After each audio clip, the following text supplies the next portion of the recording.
ஸ்ரீமதே ராமானுஜாய நமக. ஒவ்வொரு ஜீவனிடத்திலும் பகவத் அனுபவத்தை அனுபவித்து பார்ப்பார் ராமானுஜர். அது மாதிரி திருக்குறள் பெண் பிள்ளை சொல்கிற ஒவ்வொரு வாக்கியத்தில் உள்ள தெய்வ சிந்தனையை பார்த்து அனுபவித்து ரசித்து கேட்டுருக்கார். அதில் இன்றைக்கி பார்க்க போகிறது நம்ம 61வது வாக்கியம். அவன் வேண்டாம் என்றேனோ கூரத்தாழ்வாரை போலே. கூரத்தாழ்வான் அவருடைய இயற்பெயர் ஸ்ரீவத்சாங்கர். ஆனால் அவர் பாசுரம் சொல்லும்போது ஆழ்வார்கள் மாதிரியே தன் நிலம் மறந்து உருகி சொல்லுவாராம். அதனாலே அவருக்கு கூரத்தாழ்வான்கிற பேர் வந்துருத்து. அவர் பிறந்தது தை மாதம் ஹஸ்த நட்சத்திரம், கிபி 1010ஆம் ஆண்டு சௌமிய வருஷத்தில் கூரங்கிற ஊரில் பிறந்தார். பெரிய செல்வந்தர். தினமும் என்ன பண்ணுவார், பாகவதாளுக்கு தத்யாராதனை போடுவார், ராத்திரி வரைக்கும் போடுவார். ஒரு சந்தர்ப்பத்தில் பார்த்தார், இந்த செல்வத்தெல்லாம் உதறிட்டு ஸ்ரீரங்கத்துக்கு ராமானுஜரை கதின்னு இருக்க ஆரம்பிச்சிட்டார். அப்படியே அவர் சிஷ்யர் ஆயிட்டார்.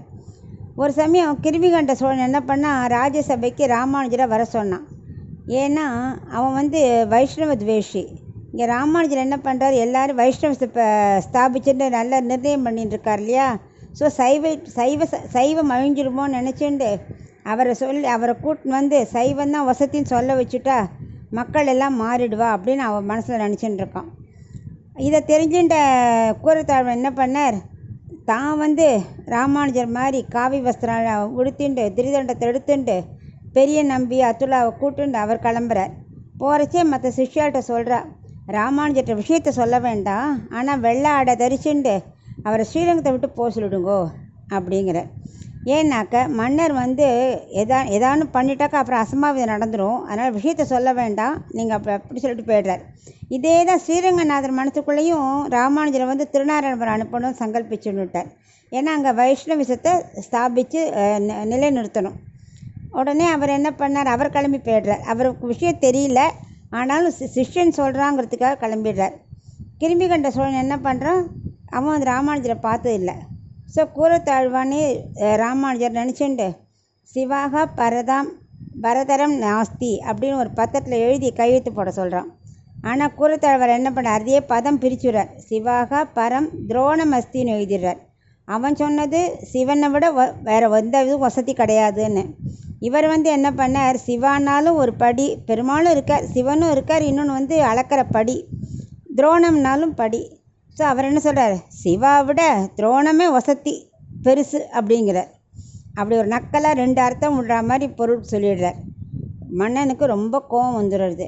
உடனே ராஜசேவகர்களை கூட்டு முதல்ல பெரிய நம்பி கண்ணை எடுக்க சொல்லிடுறார். அப்புறம் கூரத்தாழ்வான் எடுக்க வரும்போது அவர் தடுத்துடுறார். உன் கையால் ஒன்றும் நீ வேண்டாம், நானே என் கண்ணை பிடுங்கிக்கிறேன்னு சொல்லிட்டு அவரே பிடுங்கி வீசி எறிஞ்சிட்டு கிளம்பிடுறார். அதான் ஆச்சாரிய பக்தியன் வைராக்கியம். ஆச்சாரியருக்கு ஒன்றும் நேரக்கூடாதுன்னு சொல்லிட்டு தன் கண் போனால் கூட பரவாயில்லன்னு ஆச்சாரியரை காப்பாற்றினார் இல்லையா. அந்த அளவுக்கு அவருக்கு ஆச்சாரிய பக்தி, அதுவும் வைராக்கியம். தானே தன் கண்ணை எடுக்கிறனா சும்மாவா, அந்த அளவுக்கு ஒரு வைராக்கியம். திரும்ப ஸ்ரீரங்கத்துக்கு வர வழியில் பெரிய நம்பி பரமபதம் அடைஞ்சுடுறார். வயசாகிடுத்து, கண்ணும் தெரியல, அவர் பரமபதம் அடைஞ்சுடுறார். அத்துலாவோட ஸ்ரீரங்கத்துக்கு வந்துடுறார். ஸ்ரீரங்கத்துக்கு வந்தோடனே ஸ்ரீரங்கநாதரை சேவிக்கணுங்கிறதுக்காக கோவில் பக்கம் போகிறார். அதுக்கு கிருமிகண்ட சோழன் என்ன பண்ணான், 2 ராஜசேவகர்கள் நிறுத்தி வச்சுருக்கான். யாராவது ராமானுஜர் சம்பந்தம் சொல்லின்னு வந்தால் அவளை கோவிலுக்குள்ளே விடாத அப்படின்னு. அவ்வளவுக்கு துவேஷன் அவன். அதுக்கப்புறம் அதனால் என்ன பண்ண, நிறையா வைஷ்ணவாளை துன்புறுத்தினான்னு அவளால் அந்த ஊரை விட்டே போயிட்டா. இவன் உள்ளே போனோடனே ஒரு காவலாளி சொல்கிறான், இல்லை இவனை விடக்கூடாது, கூரத்தாழ்வன் உள்ளே விடக்கூடாதுன்னு தடுக்கிறான். இன்னொருத்தன் சொல்கிறான், இல்லை இவன் ரொம்ப ஆத்ம குணம் உள்ளவர், இவரை நீங்கள் உள்ளே விடலாம் அப்படிங்கிறார். இதை கேட்டவொடனே கூரத்தாழ்வானுக்கு அவன் வேண்டாம் அப்படிங்கிறார். ஏன்னா அவன்னா இந்த இடத்துல ஸ்ரீரங்கநாதர், ஸ்ரீரங்கம் சேவிக்கணுங்கிற அவசியமே இல்லை. ஆச்சாரியர் மூலமாக உள்ளே போகணுமே தவிர வெறும் டைரெக்டாக பகவானை தரிசிக்க நான் ரெடியாக இல்லை. ஆச்சாரிய சம்பந்தத்தால் தான் ஆத்மகுணம் பெருகும். எனக்கு நரகமே கிடைச்சாலும் சரி, அவன் வேண்டாம் என்று பெருமாளையே விட்டுட்டு போனவர். எப்படி அவரோட வைராக்கியம் ஒன்றொன்னுலையும் எப்படி பிரதிபலிக்கிறது. ஏன்னாக்க ஆச்சாரிய நிஷ்டையால் தான் பகவானை தரிசிக்கலாமே தவிர என்னோட இதனால் என் கூட பூர்த்தியால் நான் பண்ணக்கூடாது. ஆச்சாரிய அனுகிரகம் கண்டிப்பாக வேணும் அப்படின்னு அவர் எப்போவுமே ராமானுஜதாசனாக இருக்கத்தான் நான் விரும்புகிறேன்னு தவிர எனக்கு பெருமாளை டைரெக்டாக போய் சேவிக்க வேண்டிய அவசியம் இல்லை, என் குணப்பூர்த்தினால நான் ரொம்ப நல்லவங்கிறனால எனக்கு வேண்டாம் அப்படின்னு அவர் சொல்லிட்டு அப்படிப்பட்ட பெருமாளை இப்போ சேவிக்க வேண்டிய தேவையே இல்லைன்னு சொல்லிட்டு அவர் கிளம்பி போய்டுறார். அந்த அளவுக்கு அவருக்கு ஆச்சாரியன் ராமானுஜர் தான். அது மட்டும் இல்லை, அவர்கிட்ட அவ்வளோ திருட விஸ்வாசம், வைராக்கியம். அவர் தான் எனக்கு எல்லாம் அப்படிங்கிற அளவுக்கு வைராக்கியம் உள்ளவர். ஆனால் அவர் ரொம்ப இழகின மனசு தான். அவருக்கு ஆக்சுவலாக வாழை இலை வெட்டும்போது பிசி மாதிரி வந்தால் கூட ஐயோ வாழை மரத்துக்கு வலிக்குமே நினைப்பார், அந்தளவுக்கு இறக்க குணம் உள்ளவர். ஆனால் ஆச்சாரிய பக்தி ரொம்ப ஜாஸ்தி. ஸ்ரீரங்கத்தை விட்டுட்டு கூரத்தாழ்வார் இது திருமாலிரும் சொல்லை போயிடுறார். அப்புறம் அந்த மாருதி ஆண்டார் மூலமாக தெரிஞ்சுட்டார் இல்லையா ராமானுஜர், அப்போ ரொம்ப வருத்தப்படுறார் கூரத்தாழ்வார் கண்ணு போனதை. அப்படியே ஸ்ரீரங்கத்துக்கு வந்தார். அப்போ அவர் சொல்கிறார் திருமாலிருஞ்சோலைக்கு போயிட்டார்னு. அவர் என்ன பண்ணார், ஸ்ரீரங்கத்துலேருந்து திருமாலிருஞ்சோலைக்கு போயிட்டார். அங்கே வந்து சொல்ல ஏன் இப்படி நடந்ததுன்னு கேட்குறார். அதுக்கு அவர் சொல்கிறார், ஒருவேளை நான் ஒரு வைஷ்ணவனோட நெத்தியில் இருந்த நாமம் திருநாமன் வந்து கொஞ்சம் கோணலாக போயிருக்குன்னு நினச்சேனோ என்னமோ அப்படிங்கிறார். அப்போ கூட கிரும்பி கண்ட சோழனால தான் சொல்லலை, அப்போ கூட தப்பை தம்மேலே போட்டுக்கிற கூட நான் அப்படி தப்பாக நினச்சிட்டேனோ அப்படின்னு. எப்படிப்பட்ட மனசு! இன்னொருத்தர் யாரையும் குத்தம் சொல்லக்கூடாது, எல்லாம் நம்மளாக தான் இருக்குமோ என்னவோ, அப்படி தான் அவரோட மனசு. இதை நினச்சி பார்த்து நம்மளும் வாழ்க்கையில் யாரையும் மனசால் கூட தப்பாக நினைக்கக்கூடாது. இதைத்தான் திருக்குறள் பெண் பிள்ளை சொல்கிறா, அவன் வேண்டாம் என்றேனோ கூரத்தாழ்வானை போலே அப்படிங்கிறா. என்ன ஒரு ஆச்சாரிய பக்தி, என்ன ஒரு வைராக்கியம், எப்படி ஒருத்தர் கூட தப்பாக நினைக்காத குணம், இதெல்லாம் அவன் நினச்சி சொல்கிறத பார்த்து ராமானுஜர் அப்படியே மனசில் பாயசம் அப்படியே நினச்சி பார்த்துக்கிறார், நடந்தெல்லாம் நினச்சி பார்த்துக்கிறார். அப்புறம் ராமானுஜர் இன்னொரு கூரத்தாழ்வானை கூட்டுண்டு என்ன பண்ணுறார், வா நம்ம காஞ்சிபுரம் போகலாம், வரதராஜ பெருமாள்கிட்ட வேண்டிக்கோ, கண்டிப்பாக அவர் கண் கொடுப்பார் அப்படின்னு கூட்டுன்னு போகிறார். அவருக்கு இஷ்டம் இல்லை கூரத்தாழ்வானுக்கு, பட் ஆச்சாரியர் சொன்னால் கேட்கணுமே, அதுக்காக வந்துடுறார். வந்து வரதராஜ ஸ்தவங்கிற இதை பாடுறார். பண்ண பகவான் வந்துடுறார். என்னன்னு கேட்க, எனக்கு வந்து மோட்சம் வேணும் அப்படின்னு முதல்ல கேட்குறார்.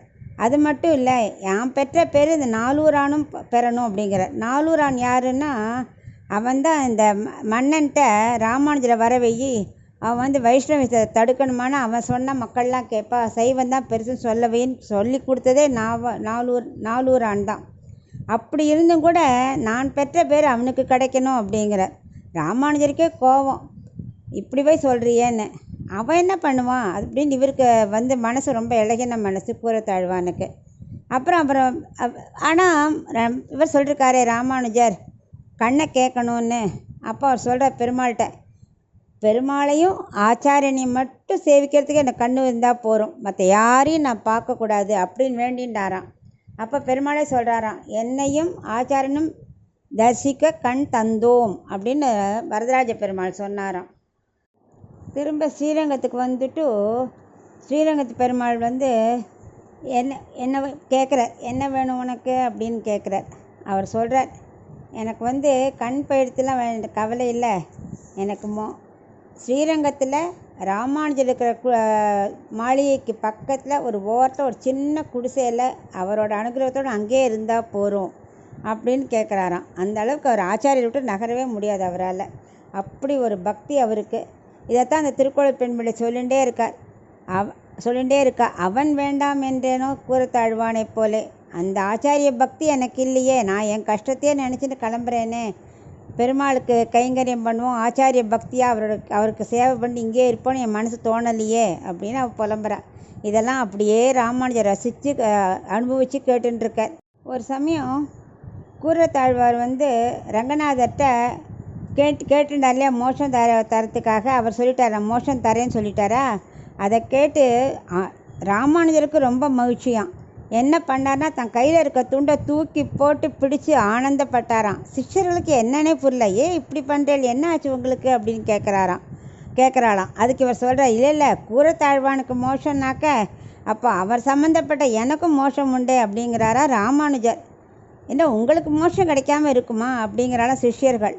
அதுக்கு இவர் பதில் பாருங்கோ. அவர் என்ன சொல்கிறாருன்னா, இல்லை நான் திருக்கோஷ்டியூர் நம்பிட்ட வார்த்தையை மீறி பக்தர்களுக்கு துவய மந்திரத்தை கோவில் உபதேசம் பண்ணேன் இல்லையா, அவர் உத்திரி சொல்லாதன்னு சொன்னார், நான் சொல்லிட்டேன் இல்லையா, ஸோ ஆச்சாரிய அபச்சாரம் பட்டுட்டேனே, அதனால் எனக்கு நரகம் உண்டுன்னு எனக்கு தெரியும், வந்தாலும் பரவாயில்லன்னு தான் நான் சொன்னேன்.